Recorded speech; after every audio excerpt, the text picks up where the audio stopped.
కడపలో మహానాడు నిర్వహించడం అదృష్టంగా భావిస్తున్నానని టీడీపీ జాతీయ ప్రధాన కార్యదర్శి మంత్రి నారా లోకేష్ తెలిపారు. మహానాడు బహిరంగ సభలో ఆయన చేసిన ప్రసంగం కార్యకర్తల్లో నూతన ఉత్తేజాన్ని నింపింది. కడప తిరుమలకి తొలి గడప, దేవుని పుణ్యభూమి, ఇది పౌరుషం, ఆత్మీయత, మహిళల గౌరవానికి ప్రతీక అని లోకేష్ అన్నారు. మహానాడు మాస్ జాతరగా మారిందని, పసుపు జెండా గర్వంగా రెపరెపలాడుతోందని వెల్లడించారు. 2024లో తెలుగుదేశం పార్టీ సాధించిన విజయం చారిత్రాత్మకమని, 94% స్ట్రైక్ రేట్ తో కొత్త రికార్డు నెలకొల్పామన్నారు. జెండా పీకేస్తాం, పార్టీ మాయం చేస్తామన్నారు. కానీ వారే ఇప్పుడు అడ్రస్ లేకుండా పోయారు అని తీవ్ర వ్యాఖ్యలు చేశారు. వైనాట్ 175 అని చెప్పిన వారికి ప్రజలు ప్రతిపక్ష హోదా కూడా ఇవ్వలేదు. చంద్రబాబును జైల్లో పెట్టగా జగన్ ను తాడేపల్లి ప్యాలెస్ లో ప్రజలే లాక్ చేశారు అని విమర్శించారు. ఈ సందర్భంగా ఎన్టీఆర్ గురించి మాట్లాడుతూ, ఎన్టీఆర్ అంటే 3 అక్షరాలు కాదు, ఒక ప్రభంజనం. ఆయన రాముడు, కృష్ణుడు, అర్జునుడు అని కొనియాడారు. మా నాయకులు trend follow car, trend set చేస్తారు అని పేర్కొన్నారు.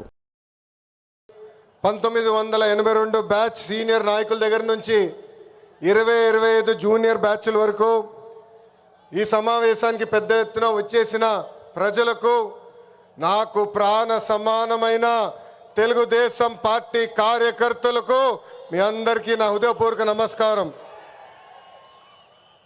తిరుమల తొలి గడప దేవుని గడప, ఒంటిమిట్ట రామస్వామి ఆలయం, ఆమీన్ పీర్ దర్గా, మరియాపురం చర్చ్ ఉన్న పుణ్యభూమి ఈ గడప. పౌరుషం, ఆత్మీయత, మహిళల్ని గౌరవిస్తాం నేర్చుకోవాల్సిన గొప్ప గడప ఈ కడప. మాస్ జాతర మహానాడు అదిరిపోయింది.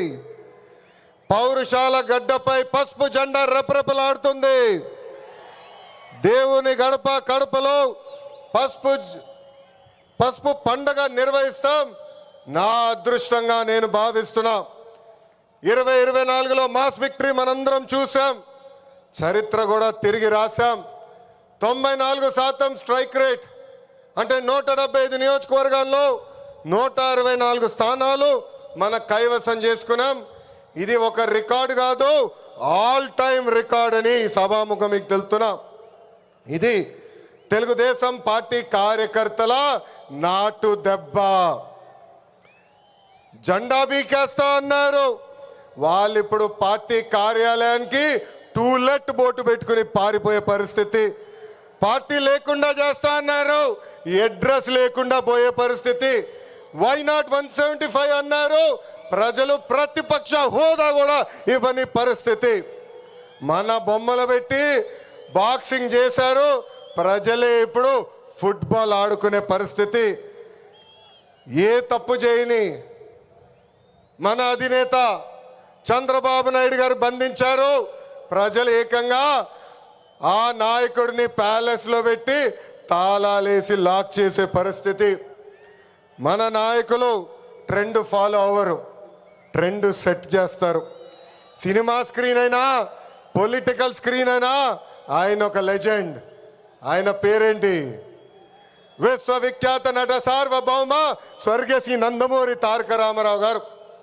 ఎన్టీఆర్ అంటే 3 అక్షరాలు కాదు, ఎన్టీఆర్ అంటేనే ఒక ప్రభంజనం. ఆయనే రాముడు, ఆయనే కృష్ణుడు, ఆయనే భీముడు, ఆయనే అర్జునుడు, ఆయనే కరుణుడు, ఆయనే ప్రజల గుండెల్లో దేవుడు. పార్టీ పెట్టిన 9 నెలల్లో అధికారంలోకి రావటం ఒక చరిత్ర. దేశానికి సంక్షేమం అనే పదాన్ని పరిచయం చేసిన వ్యక్తి అన్న ఎన్టీఆర్.